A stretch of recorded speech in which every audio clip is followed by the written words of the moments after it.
All right, and we are back. All right, I would like to introduce our next guest. He's a total badass, a good friend of mine, a fellow goose on the Unloose the Goose podcast.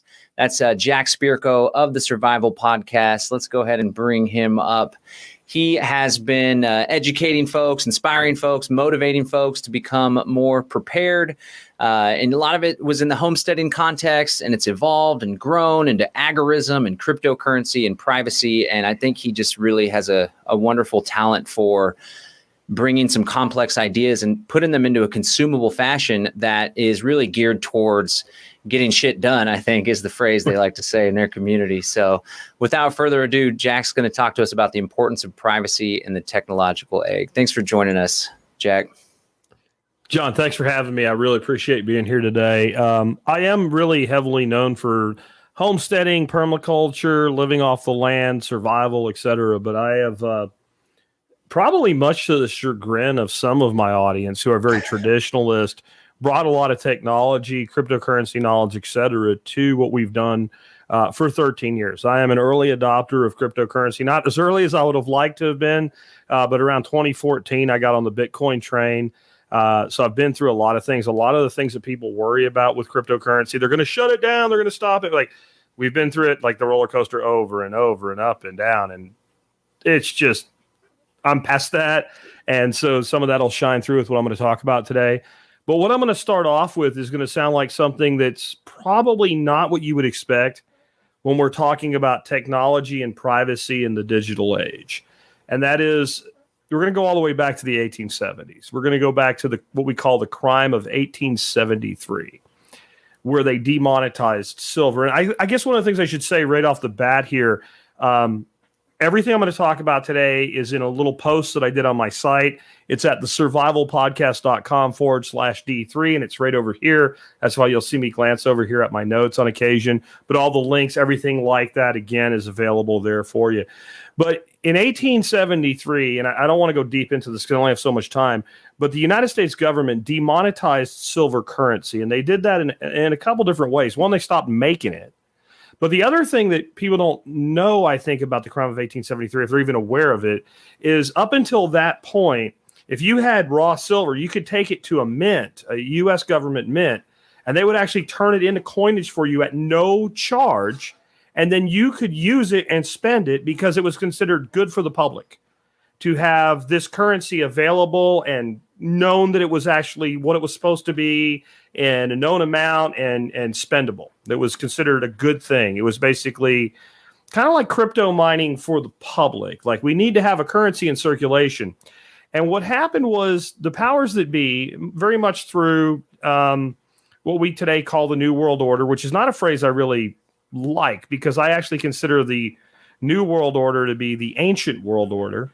They lobbied our government, which was even possible in the 1870s to get things done with money, to demonetize silver because what they wanted gold to be controlled by the elite, and thereby they could create economic control over society, and hence it became known as the crime of 1873. In fact, the like one of everybody's favorite childhood memories, I think, if you're as old as me or older anyway, is The Wizard of Oz. And The Wizard of Oz was actually written about the crime of 1873. Most people don't know this because when they turned it into a movie, what they did is they made one little tiny technical change and it changed everything about the story. Everybody knows that Dorothy's slippers were made out of rubies. They were ruby slippers. They were not. In the original story, they were silver. And Dorothy wore silver slippers walking down the golden road to the Emerald City with the man behind the curtain who gave you nothing that you didn't already have. And that was the story of how monetary control was exerted over the American people. Eventually, of course, that led to 1913, the creation of the Federal Reserve and coming off the gold standard and everything. But the first thing they did was take away the people's money, silver. And the reason I wanted to talk to you about that is I'm not divesting myself of all my Bitcoin. And I'm going to say some pretty negative things about public blockchains today, because I do think that they've kind of reached the end of their usefulness for our movement, not necessarily for anything, but for our movement in our agorist lifestyle. But Bitcoin is becoming digital gold, and a lot of people get triggered by that. They don't like that. They want to, it's tulip mania or whatever. There's various different ways people get upset by that term. But when I say digital gold, what I mean is it is the hardest money ever created that's also been accepted by mainstream. And so what happened was when we first started out in the world of Bitcoin, it was this wonderful, pure idea. And we took it forward, and many people, including myself, like we would be far wealthier today if we had just bought Bitcoin or mined Bitcoin or received Bitcoin and held it. But we actually used it as currency. John went out on a bus and like traveled the country and like spent what today is probably $100 million or more in Bitcoin at a time when Bitcoin wasn't worth much. I have a shotgun upstairs that I could bring down and show you that, technically today is like a $50,000 shotgun because I paid 1 Bitcoin for it however many years ago. And so they fought it.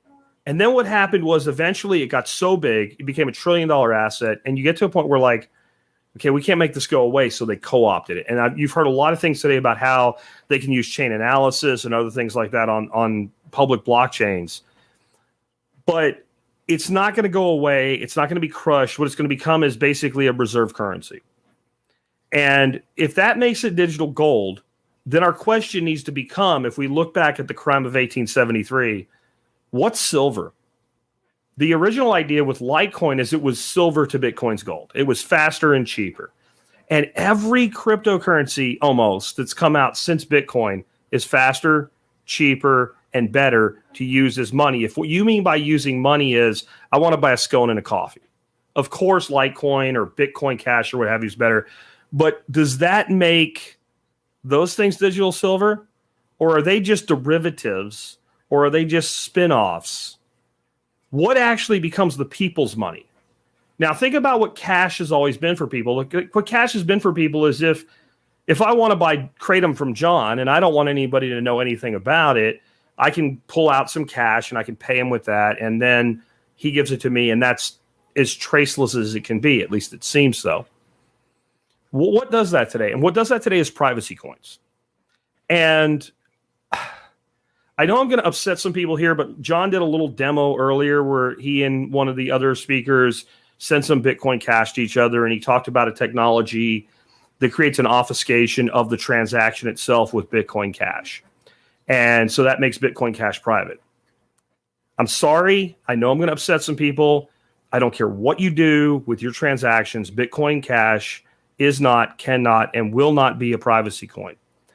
And these other privacy coins I've heard people throw the term around with today, Dash, Zcash, these are not privacy coins.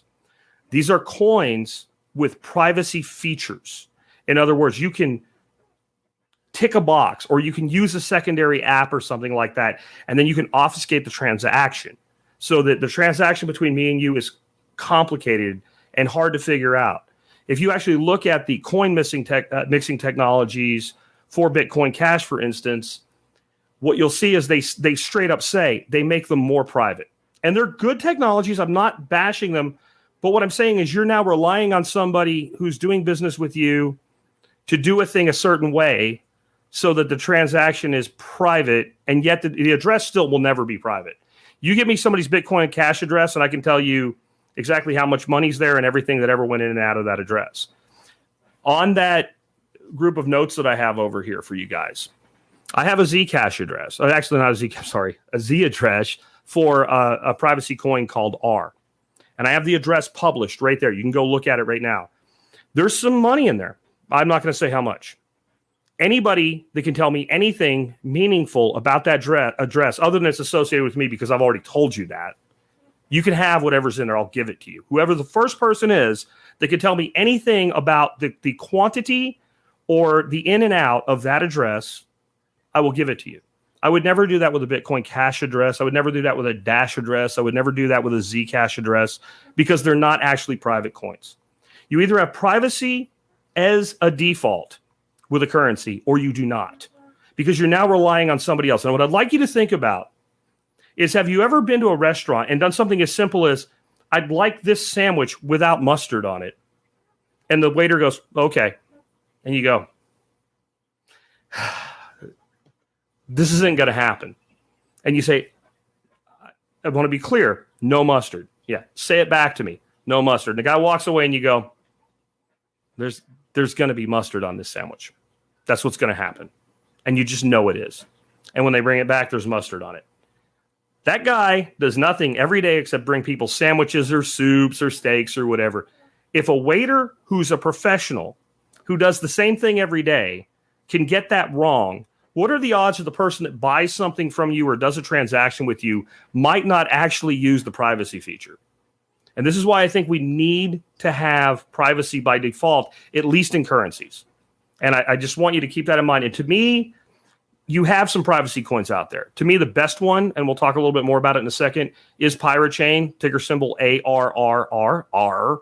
Monero is a fantastic privacy coin. I don't think it's as good, but it's good. There's like Wildnero. There's some derivatives of that. There's a currency called Aeon, AEON, that would be a great one if the team was actually still active in doing anything with it.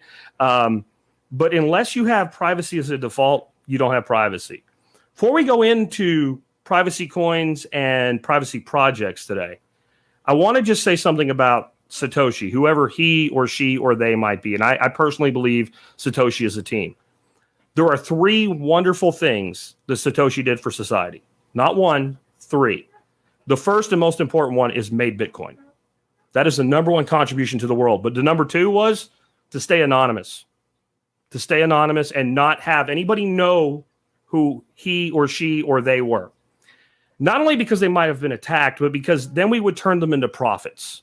Then we would turn them into authorities, which brings me to the third most important thing Satoshi did, went the F away and stayed the F away.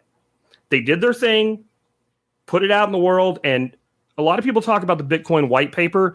I think if people really want to understand the diversity that was brought, even with Bitcoin, you need to look at the additional writings, the things that were on message boards and forums and things like that from Satoshi that we know were from the actual source based on the information that was provided. We know that. And things about privacy and should there be privacy and should it be by default, a lot of those things were included in there.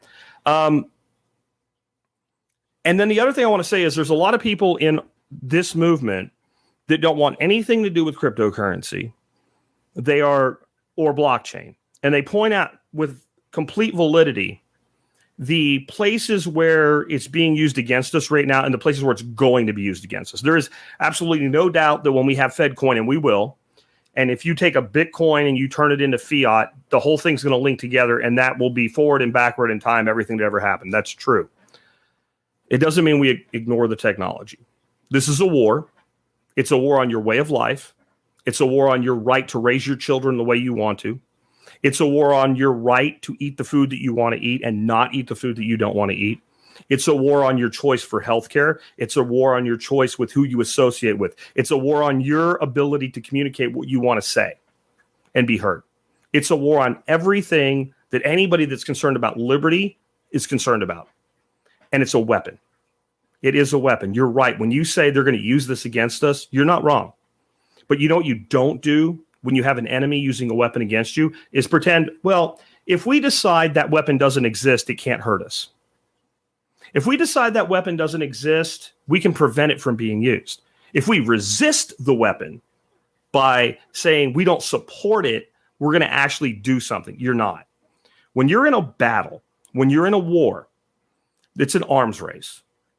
And what you need to be doing is taking that weapon and advancing it to your cause so that you can actually resist their cause. And it is privacy that is our main weapon. It's in our main arsenal. And it's something that we need to understand that if we communicate it properly, even the people that we think of who are lost causes will understand it. Because people do value privacy. And all you have to do is if somebody says, well, they're not worried about privacy. Okay, can I have your phone? Will you give me your phone? And let me just go through every single thing on your phone. Can I just look at all your text messages? Can I look at everything you've done? Can I look at all your pictures? Can you just unlock your phone for me and hand it to me? And most people will say no.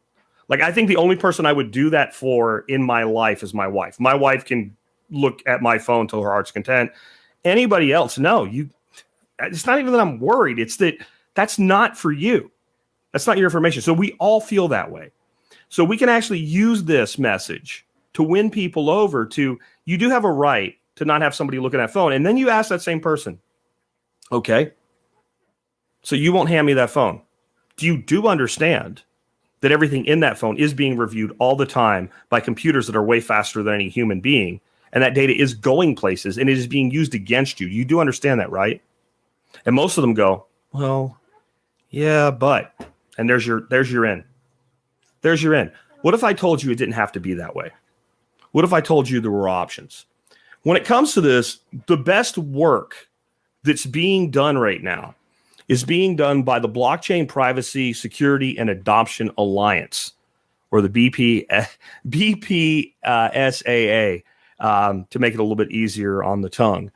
And I'm going to go through real quick all the people that are involved, all the projects that are part of it. And I know like half of them really, really well, and half of them I'm just starting to learn about. So I'm not going to be an expert on any one of them. But these are all people and organizations that are dedicated to your privacy. And I really recommend, again, you can go to the survivalpodcast.com/D3 and get links to all this stuff. You check this stuff out and start reading the white papers for all these projects. The first one and my favorite is Pirate Chain. Again, ticker symbol ARRR.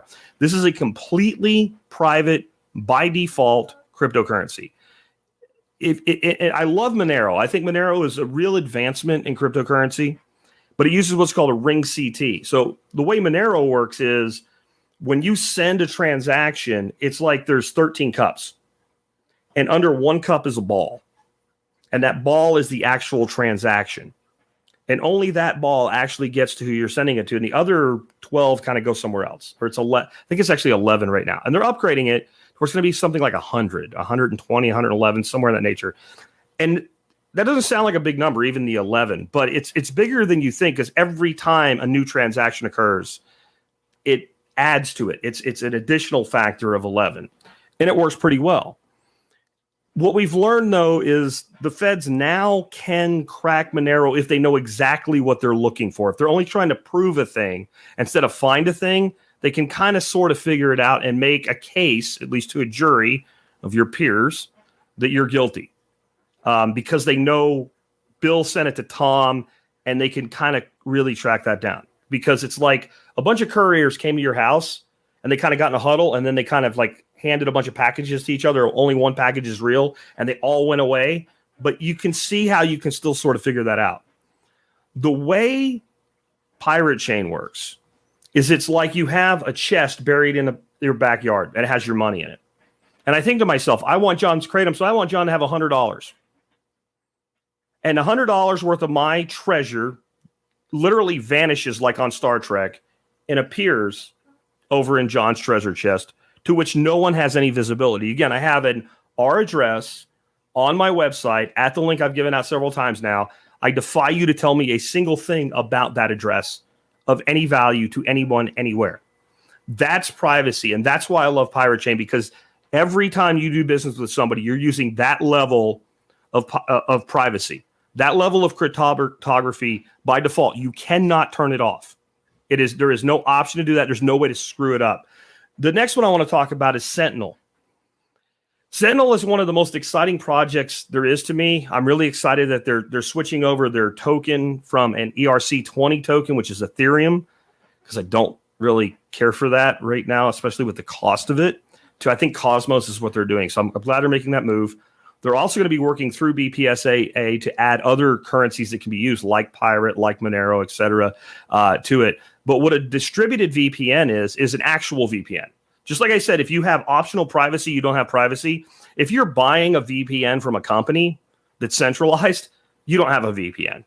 You have a pseudo VPN. It's better than the alternative, but we have had virtual private network companies, because they're public, and once they have a data breach, at that point they're going to tell you the truth. Because if it comes out that they didn't, and the data breach becomes known, somebody's going to federal prison. So all of a sudden they're honest. And so when they've had data breaches, they've had to like disclose, hey, a bunch of your data, like it was hacked. What data? Like where you went, when you were there, how long, like all the stuff you're actually trying to hide, or actually trying to, I wouldn't even say hide, just to keep private. When you're using a VPN, yeah, they're storing the data. What Sentinel's doing is creating a distributed VPN where anybody can participate. Instead of mining, what you can actually do is provide an access node. And then you're compensated. So you can actually advertise on their network. I have a node available here, and this is not hard to do. Anybody with a decent internet connection and a decent computer can do this. And I charge X Sentinel per gigabyte of data or what have you. And then a person can actually use your access as their VPN. And there's no way you can see what they're doing, no way they can see what you're doing. All this is open source code. And this is something else, while I say that word, I need to explain to some people out there. People are like, well, the CIA developed it, man, or whatever. Okay, no matter what crypto project you're talking about. These projects using open source code are available for anybody to look at every line of code within them and see what they do and how they work. You're talking thousands of people all over the world who live to catch one thing. Like to be the guy that found that one thing where, hey, these guys are screwing you over.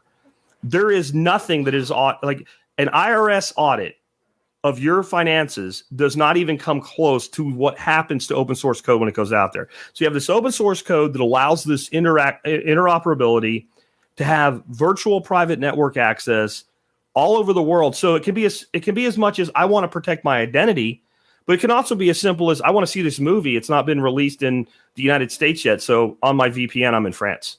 There's things that are not available to you based on the country you're in. People in China are very aware of this. They say, like, Google's banned in China and this is banned in China. No, nothing's banned in China. Like, it's banned at the state level, but every other person has a VPN. And if you can get away with it in China, you can get away with it here. But is your VPN really a VPN? With Sentinel, it will be. The next one is Turtle Networks.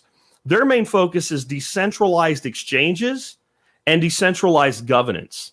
I've had this discussion with some anarchists that I call kind of like the purest asshole types, where like there's no rules, man, or it's not anarchy. Like all humans, when we interact, we have rules.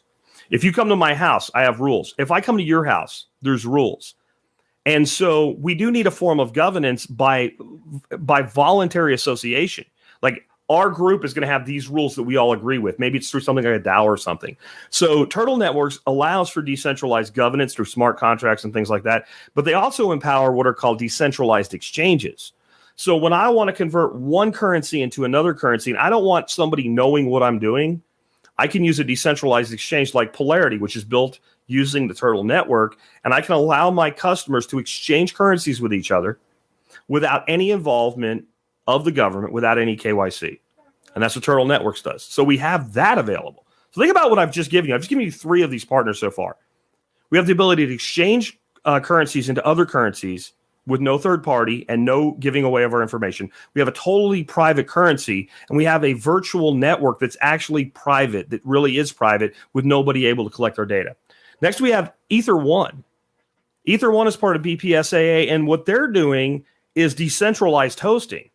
I think everybody in this community, whether you were part of it or not, you probably know what happened to Parler.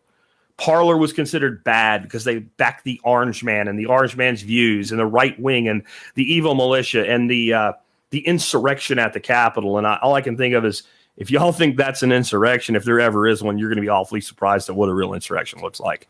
But whether you love or hate Parler, in the end, they were just taken down. Amazon Web Services just took them down. And a lot of people said, why don't they just get another host? Well, any host that was big enough to host them said no.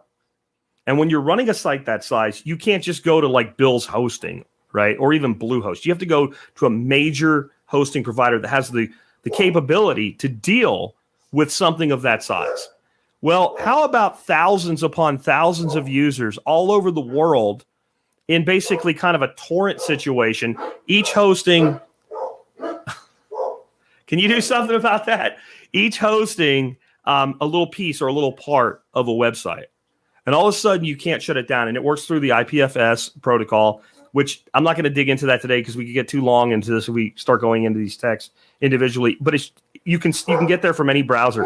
You're just using a different protocol. You're just using different initials at the beginning of the address.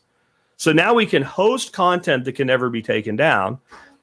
Next, we have Ergo. Ergo does decentralized finance. We could say, hey, I'm not going to worry about the state. I'm not going to worry about their systems and whatever. Okay, what if you want to buy a house?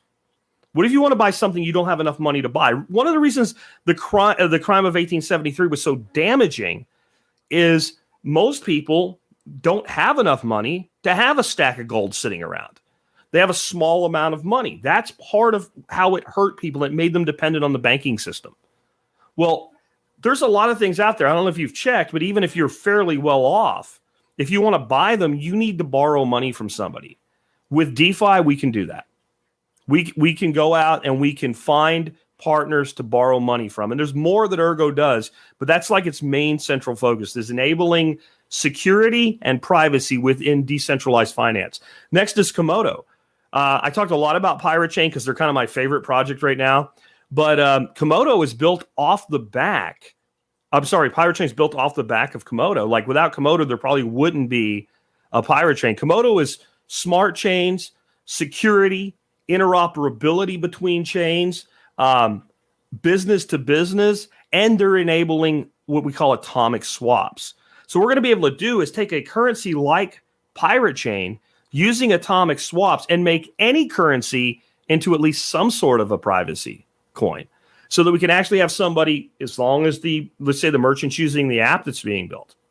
And I come there and I want to spend Pirate with them and I want to stay anonymous, but they want to receive US dollars in the form of USDT Tether.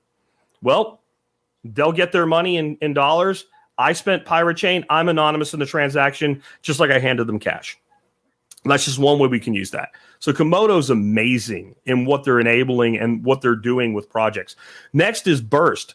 Burst is built on something called proof of capacity, just proof that it's actually there instead of proof of work. So it's very environmentally friendly for those that are concerned about that. But their main focus is social media, empowering social media to be able to actually be immutable and not be able to be taken down, not be able to be censored, and creating marketplaces so that we can actually do business with each other in a marketplace environment where that can't be shut down without the vulnerabilities that come from being an individual.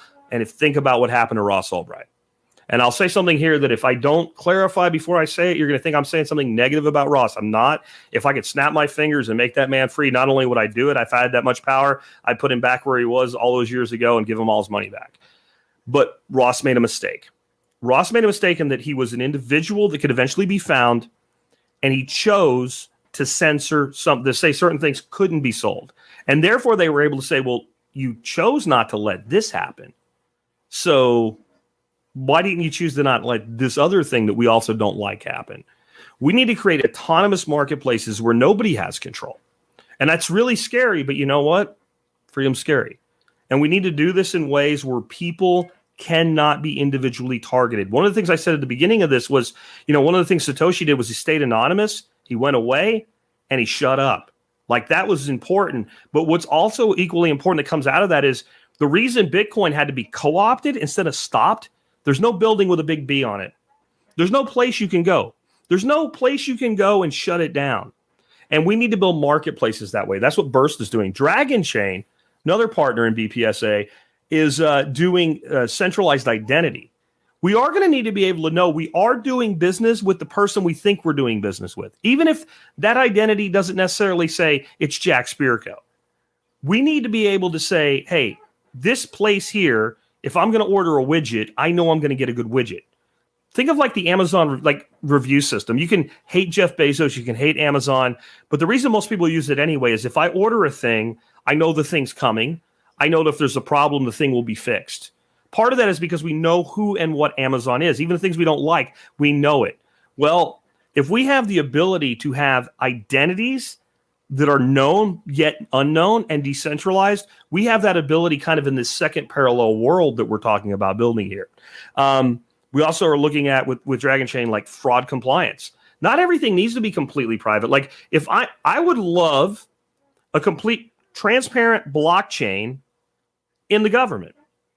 I don't mean for the government, I mean in the government, so that a taxpayer can say, look what you're doing.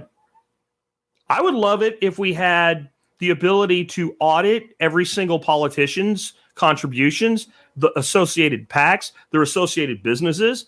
I'm all for transparency for people who are taking money from people against their will. Private citizens should have as much autonomy and as much privacy as they want, but people who are living off the public's money, we should be able to see everything and anything they do.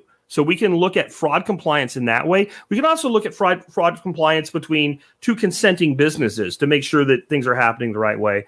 And also intra-chain interoperability. So how can we take something that's on this chain and this chain over here and make them talk to each other? Dragon Chain enables that. And then BitTube. Everybody thinks of BitTube as just kind of like a place you can go look at videos where they're not censored. And that is a big part of it. But what they're actually doing is they're creating a censorship-resistant content platform, and they're making it. We talked about privacy by default, but BitTube creates monetization by default. Everybody that participates in the BitTube community, and you learn more by reading their white paper and checking out their website, has the potential to participate in monetization of their content and what they're doing. And I think that's a really important thing, because if you think about the juggernaut that somebody like Google or Facebook is, all they're doing is harvesting your activity, your data, and your content to the tune of, on average, about $8 a year per user. If you think about that, it's kind of criminal what Facebook's become with how much snooping and spying they do in your life. If Facebook simply had said, it's $8 a year to use Facebook if you like it, they could have made just as much money, maybe more money, under that model than basically pimping out your data. That's if you are using Facebook today, especially if you're not using with like privacy technologies like Facebook Container and whatever, you're basically a digital whore for Mark Zuckerberg. And I know some people don't. Maybe I said Zuckerberg unintentionally, but intentionally, right? Zuckerberg, right? But you're basically being used, and people don't like to hear that, but it doesn't change that it's a reality. That's what's being done to you. Your data is being harvested. And we need ways to avoid that. And we need ways to actually say then, well, if I have value simply in my content creation and my activity, should I be able to participate in that and do so without necessarily having anybody know who I am?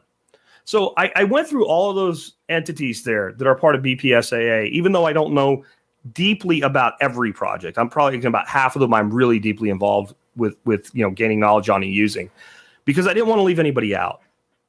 And this is why I really recommend that you check out the BPSAA, and I really recommend that you support them in any way you can. There is nobody doing more for your ability to stay private in your activities and protect what you're doing and protect your life that I know of than them. Moving forward, when I looked at that, I realized something that I've been talking about since about 2013 is actually starting to happen. And I never knew how it could happen. But I talked about this years and years ago, the concept of a virtual nation. The idea that like nations are a place on land with borders is something that is really the message of the psychopath that wishes to control people. Since you happen to reside on this grid square, you have to do what I say the way I say whenever I say it. That's what we think of today, and we call those nations. What they really are is countries. They're geographic, delineated locations that people by their birth or just simply by occupying a space fall under, whether they consent to it or not. A true nation is a group of individuals who are bound by common ideals who choose to associate with each other. And we have nations that you can think of out there. You can think of things like the nation of Israel. Now, I know there is a physical location, but in the Jewish faith, you are part of that nation, whether you reside there or not, bound by ideology. And you can either agree with that ideology or not. It doesn't change the reality that that's what makes that a nation. And there's other nations like that. We can create our own nations, our own places where we do business with each other, where we interact with each other, and we can have sort of like a dual citizenship. Like I said early on, I'm not getting rid of all my Bitcoin. I think we're heading for a place where you'll be able to basically loan out your Bitcoin and make money off it for the rest of your life and never, ever, ever have your balance go down. That's a place we're headed in their world. And we're going to have to exist in their world some. What we need is a way that we can kind of opt out of their world and do business outside of it. Where if we are going to be involved with them, they have to give us a reason. They have to ask us to participate in what they're doing. And if they don't make a good enough case, as long as we can find somebody else to do business with, somebody else to associate with in our other world, we'll be able to do that. And what we're going to need for that, here's my, and I don't have answers for all these. A lot of the people I gave you are working on things like that, but we need people like our last guest was talking about doing amazing things to like make these things realities. One, we need a second identity that can be trusted. I need to be able to look at something and see somebody on the other side of the world or the other side of the state or the other side of the country and say, I want to do business with, I want to interact with this person, and I know who and what they're about. I don't need to know their proper name. I don't need to know the name on their tax harvesting certificate we call a birth certificate. We think of identity as being like when I was born, they made a certificate, it said John Spirko on it, right? And then that's my identity. But in reality, the value of my identity is everything I've ever done, everybody I've ever interacted with, in my reputation. That's actually my real identity. Like if I had called myself a different name when I started doing the survival podcast and somebody said to you, well, Jack Spirko's real name is Bilbo Baggins, you wouldn't care. That doesn't matter to you. What you'd say is, but I know the man that I've done business with for 13 years. I know that every time I've given him money, he's given me back what he said he would give me.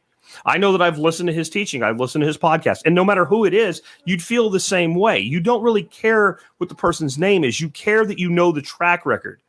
We need a digital identity that is tokenized, that is not their version of it, where everything you do everywhere, like every time you pick up the phone and make a phone call, is attached to it, where all of your, like that's what they want to do. We need our own version of it, where we get to decide who sees what, where I can basically give you a viewing key into what you're allowed to know if I think you need to know it. And you don't need to know where I live. You don't need to know anything about me other than what I choose for you to know and what we need to know about each other to interact with each other. We need a parallel internet that cannot be censored. And we already have it. What we need are more tools, and we need better user interface so that we can use them. We need to make sure that if you want to put something online, if you want to put up information, if you want to put up a video, no one can take it down. Again, we're already there. We just need like a tighter integration of how to use it. We need the ability to leave the matrix at will. If you think about the movie The Matrix, whenever they went into the matrix, they sat down in a chair, they strapped in, and then they got jacked in by a coder and they went into the matrix. I'll leave it to you. Is our world we're creating for ourselves the matrix, or is their world the matrix? I don't even care. It doesn't matter. You can decide either way, but we need the ability to operate in either of those worlds whenever we want, however we want, and not be in the other one. It's difficult, but it can be done. We need the ability to privately do commerce in a trusted and a trustless environment.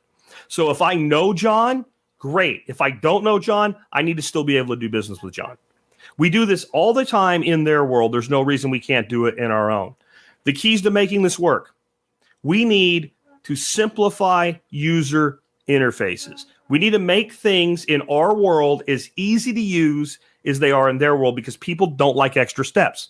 This is why I said if it's privacy by option, it's not privacy. Here's an example. Zcash, which is considered a privacy coin, 6%. 6% of transactions on the Zcash network are private. 6%, meaning 94% aren't.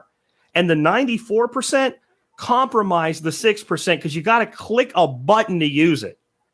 We don't need things to be complicated. We don't need things to have extra steps. We need a person who's existing and browsing content on IPFS to be able to do it as seamlessly as they do with HTTP, which is what you're using to watch this right now. We need it to be seamless. We need it to be no differential other than maybe a little light that's on to remind you when you're not doing it, something like that.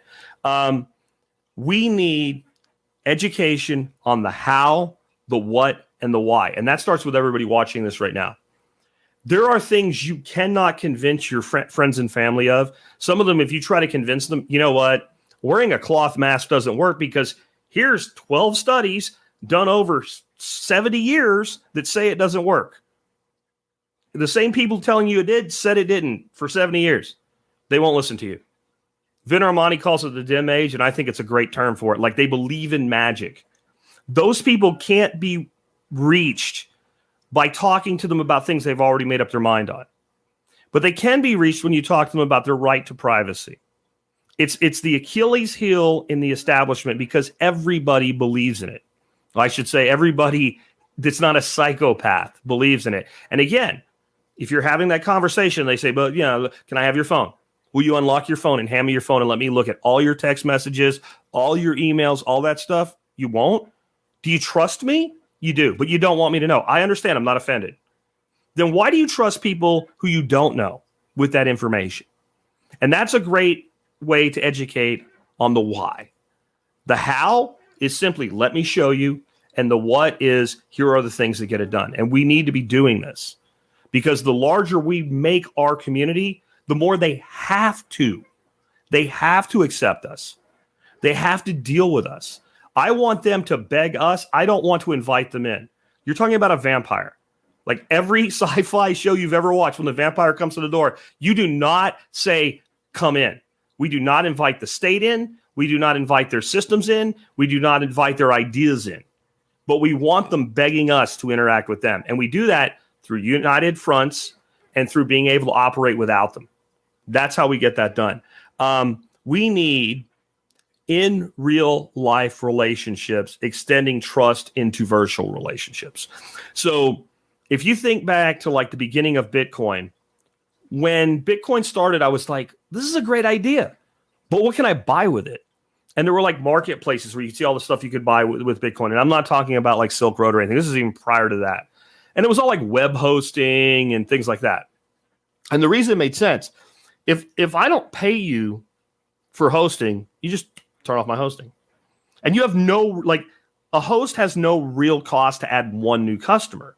So it was an easy place to take the risk for the supplier. And the buyer was like, you know, I'm only paying for a month at a time. So it's not that much money. If they screw me over, I just won't do business with them anymore. And that's what it required. Like anything that was a significant investment that had a material cost before there was fungibility of Bitcoin into fiat, it was really hard for somebody to say, like, I'm going to build your house and I'm going to take Bitcoin in payment because I got to buy the lumber. I got to buy the nails. I got to pay my labor. Like my labor is one thing, but my help labor, like that's an expense. But where people were willing to do business with things other than fiat, because we have this magical trust we have in fiat, was when we knew the person, because we knew we could count on the person and we knew we could work with the person. So the way we bridge that gap is we start doing business across the fence with people we know in real life, but we do business with virtual currencies and in these virtual worlds. And thereby we establish our trust. And then as that identity attaches that trust to it, it extends out. We begin to do business with people that are 1 or 2 or 3 off. And eventually we build a reputation in that world the exact same way we've always built reputations in towns and cities and what have you, where you knew you could go to somebody's business and they would take care of you. My dad sold used tires when I was a kid. It doesn't sound like a really glamorous job, but he made an awful lot of money doing it. And he had a reputation. If you went to him and you needed a tire so your car had passed inspection, that's all you needed, he'd get you through the inspection. If you wanted the best used tire, if you wanted something some guy drove around a little bit, decided he didn't really like the way they looked, and he wanted basically a brand new set of tires at a discount, he'd give you that and anything in between. He built that reputation. It took years to do it. These reputations will take years to do, but how do you start a reputation?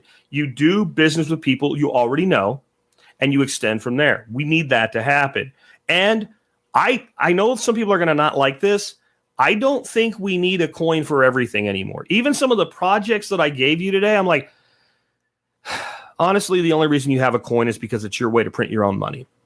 And I understand. And there is value to a native token in an ecosystem because you know it's going to work. And while you're building the ecosystem, if there's a problem, either the guy building the ecosystem built the token, or the guy, like one guy's in this chair and then right over here in the other chairs, and like those guys can talk to each other and they can work things out. I get that utility. I really see how that worked out for like Library Odyssey and having their own native token on their own platform, because that system, even though it's really not a privacy system, but it allows for privacy, it works the way all these social media sites don't work and should, or integrating cryptocurrency.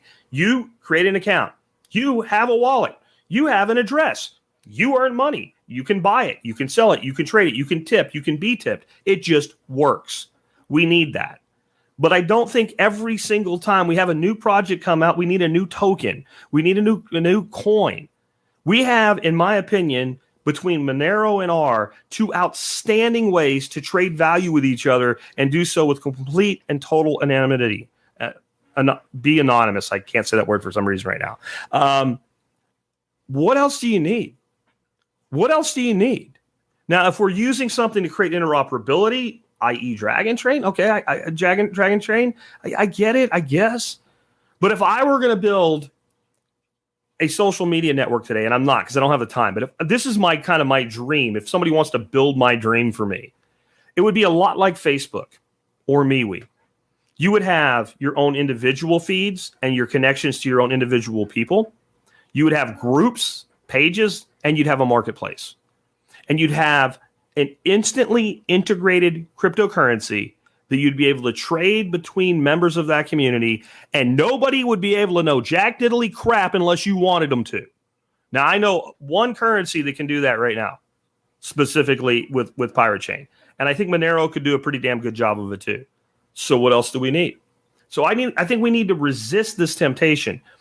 We know why we hate fiat, or what we call fiat, because what we have today in our currency is actually worse than fiat. The greenback under Abraham Lincoln was a true fiat currency. The government just said, let there be money, and there was money. Like that's how they did that, right?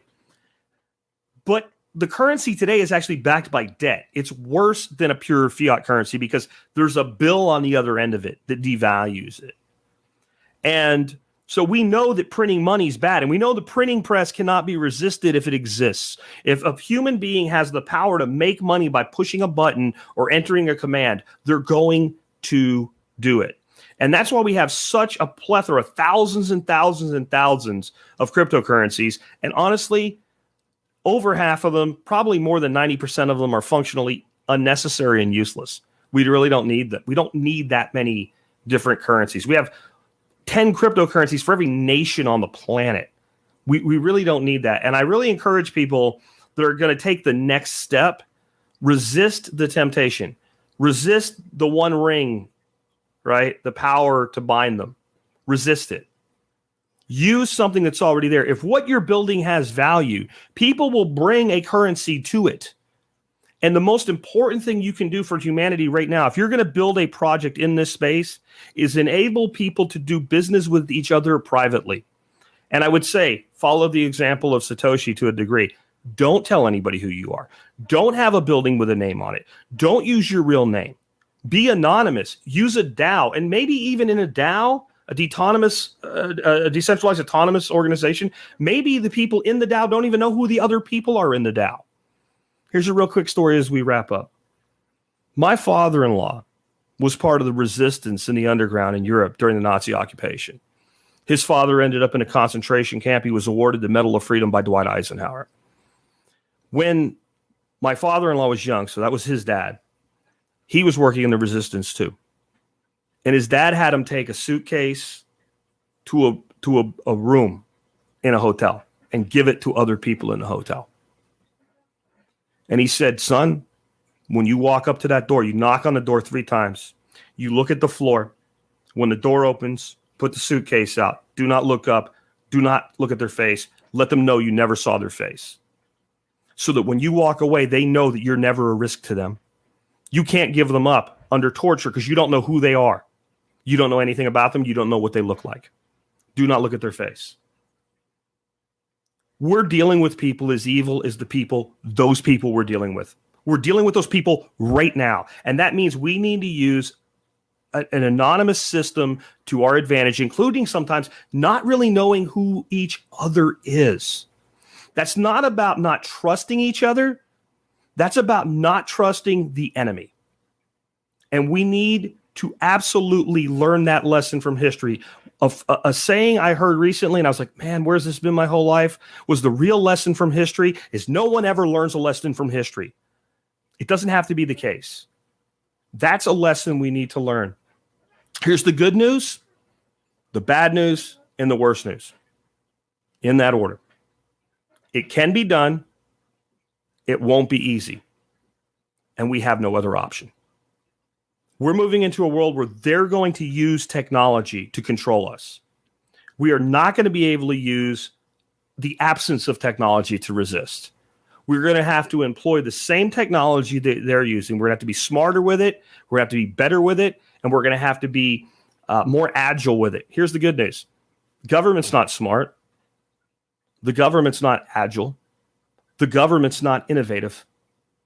The government is a miserable failure. We, for the first time in history, have something that we've never had before, an arms race where we have the advantage. Because no matter how bad they are at doing things, they can make more guns than we can. Because they can tax more people to make more guns, to stamp more out, and somebody will always sell them to them.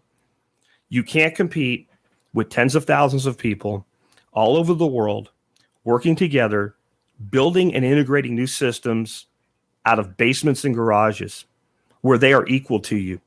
You can't do it because there's more of us than there are of them. And with that, we'll go ahead and wrap things up. I want to remind you guys, all of the resources I mentioned are available at thesurvivalpodcast.com/D3, including a bunch of links that I didn't mention today, how you can connect with me, information on the crime of 1873, my interviews with Draith Kata from Pirate Chain, podcasts on virtual nations, podcasts on getting started with cryptocurrency. And at that point, John, I'll turn it back over to you. I don't know if you want me to answer any questions or if you've got anything else for me. Hey, Jack, great talk, man. I knew you were going to deliver. So I didn't know what to expect, but I knew that it was going to be good. So I like the big picture stuff, right? You can get nitty gritty with the how-to on a lot of stuff, but the big picture stuff, I think, is important also. So thank you so much for that. Let me ask you this. Why do you think so many people in our community are so damn skeptical and are just convinced that blockchain bad, just like Orange Man bad, blockchain bad? What do you think that's all about? It's two things. It's one, they're partially right in that any weapon can be pointed at you, right? So you can have a weapon and point it at somebody else, and I can have a weapon and point it at you. So a bad guy can put a gun in your face, right? But a gun can also defend your home. And I think there's a lack of understanding that just because something can be used as a weapon doesn't mean it's bad for you to have. If we're going to go with that philosophy, then we should ban guns, right? Like nobody should have a gun. I think the other side is, and I hate using this word, but it's the only word for it. It's ignorance. They don't know how it works. They don't understand how it works. They don't know what it is. When I hear people say things like, well, the government's just going to shut down cryptocurrency, explain to me what cryptocurrency is. And they don't know. And I really think there's a lot of that. People just don't understand. Like in my talk, I talked about like what open source code is. Like, well, this was developed by the CIA.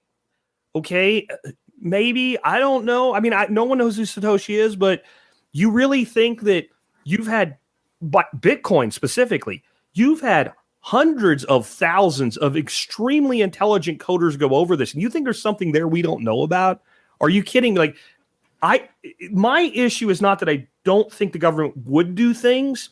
I just don't think they're that good at it. I don't think they're that hyper competent. And I think that's something that in our space, we end up elevating government and bureaucracy to a level of competence that they're not worthy of us elevating them to.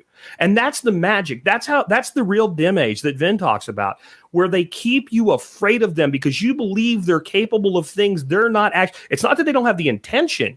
The capability in many instances lacking. We are stronger than they are. And I think people give over their power, and therefore anything they don't understand that might be used against them, well, it must be the CIA or the NSA or whatever.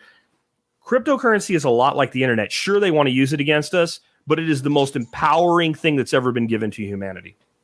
Wow. Yeah, that's a bold statement. I always sense like it's almost as though people want it to be some sort of Trojan horse because it fits into their narrative that we're totally screwed. Yeah. One thing I like Derek Bros pointed out, it's like, okay, it's a tool.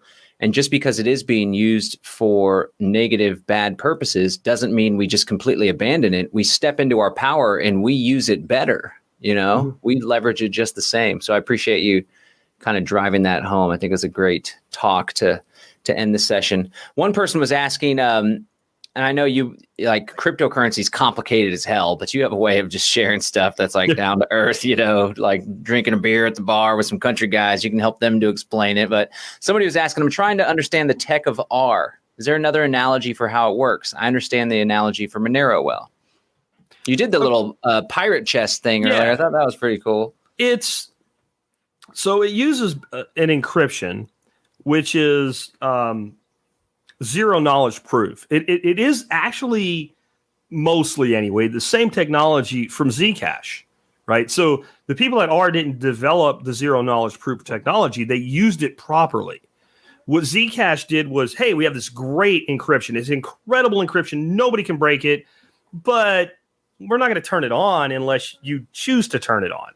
So I can't get into like the technical explanation of the encryption, but it's just think of it as incredibly advanced encryption, something that you can throw brute force at for a year and you're pounding sand. You're not going to get anywhere. The big difference is that it is on by default. And I really believe I believe the original Zcash project was going that way. And I don't have any proof of this, but there's enough kind of anecdotal evidence and people that know that feels like it was compromised and they turned that functionality off. So just think of it as really, really advanced encryption, way better than what you would typically think of as like encrypting a message end to end between people. And what that does is it obfuscates things to the where you cannot, if you go look at the block explorer, just to kind of make it clear, for Zcash, basically you see shielded, like your total information you really get is shielded inputs, shielded outputs. There's no data there to collect. There's no data to harvest. It's not there. It doesn't exist. It exists long enough to complete the transaction, and then it's gone. So that only you and the party you're doing business with know that it happened. Now, if you want to reveal a transaction, individual transactions have a thing called a viewing key that you can use if you're the sender. But without that, and that is breaking that viewing key would be like as complicated as breaking the private key that goes with your public key. Right? So to actually do that, you would need somebody's public key, somebody's private key, and their viewing key. It's actually harder to do that than to like crack somebody's private key and steal their Bitcoin. So if you got to where you could do the first thing, you'd be so busy stealing people's Bitcoins, you don't have time to be trying to do this thing, if that makes sense. It's hard to explain. It's, with the time we have, and most people are not going to understand the technical side of it. No, but it works, and that's the important thing.